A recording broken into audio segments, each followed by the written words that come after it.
சொல்லலையே அண்ணன் சொல்லலையே மீனவனை சுட மாட்டான், கைது செய்ய மாட்டானா மாட்டான். உங்களுக்கு புரியுதுன்னு நினைக்கிறேன். அங்க உட்கார்ந்து இருக்க ஆடு யாருன்னு பார்ப்பான்.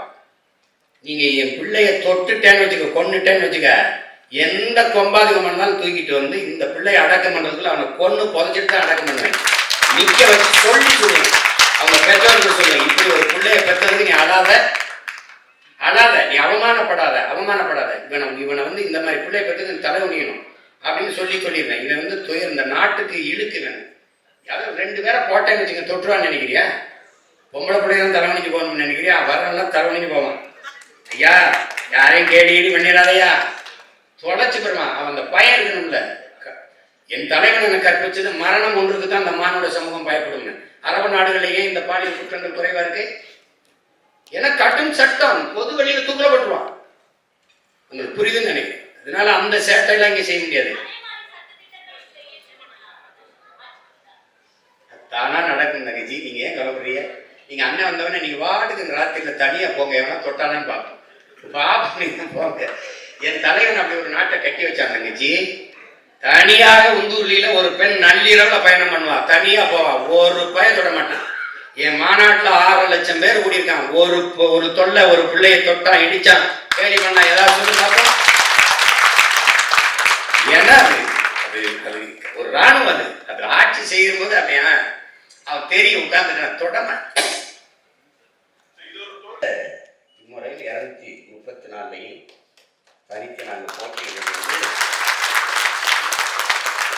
தனித்து நிற்கிறோம், தனித்துவத்தோடு நிற்கிறோம். எங்களுக்கு ஒரு கோட்பாடு இருக்கு. அடுத்தவர் கால்களை நம்பி என் பயணத்தை தொடங்க முடியாது. ஏன்னா நான் திருப்பதி போகணும்னா அவர் திருப்பத்தூர் போய் நின்றுவார். என் பயணம் என் கால்களை நம்பிதான். தோல் மீது ஏறி நின்று உயரமானவன் என்று காட்டுவதை விட தனித்து நின்று உண்மையான உயரத்தை காட்டுவதை மேலானது என்கிறார். தாழ்ந்து வீழ்ந்து வளைந்து நெளிந்து வெற்றியை தொடுவதை விட நிமிர்ந்து நின்று தோல்வியை தருவதை மேன்மையானதுங்கிறான். உலகம் பூரா சொல்லி வச்ச அறிஞரெல்லாம் நமக்கு தான் சொல்லி வச்சிருக்கான். அதனால தனிச்சு நிற்கிறோம், தனித்துவத்தோடு நிற்கிறோம், உயர்ந்த நோக்கத்தை கொண்டிருக்கிறோம். நல்ல நோக்கத்தை கொண்டு அதுவே உன்னை வழி நடத்துங்கிறாங்க.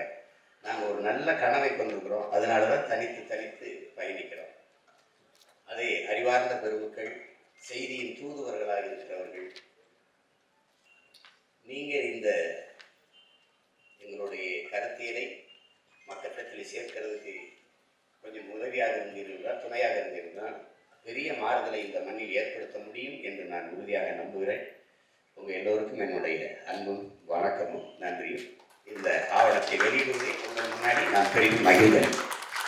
ஒரு விஷயம் போட்டோகிராஃபர்ஸ் இருக்கிறேன். ஃபர்ஸ்ட் விஷுவல்ஸ் எடுத்துட்டு அப்புறம் போட்டோ. விஷுவல்ஸ் நீங்க எடுத்துருங்க.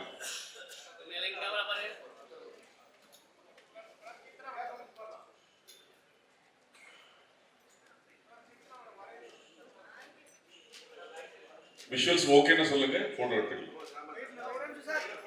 சார் லுக் பின்னாடி, சார் லுக் பின்னாடி. அண்ணா ஒரே நிமிஷம், ஃபர்ஸ்ட் விஷுவல்ஸ் எடுத்துட்டோம். அண்ணா ஓகேன்னு சொல்லுங்க. அப்படியே லெஃப்ட் டு ரைட் பார்த்துங்க சார். ரெடி?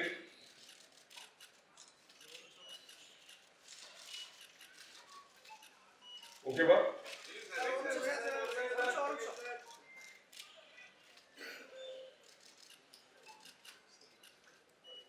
ஓகே, ஒரு நிமிஷம். ஓகேமா? தேங்க்யூ.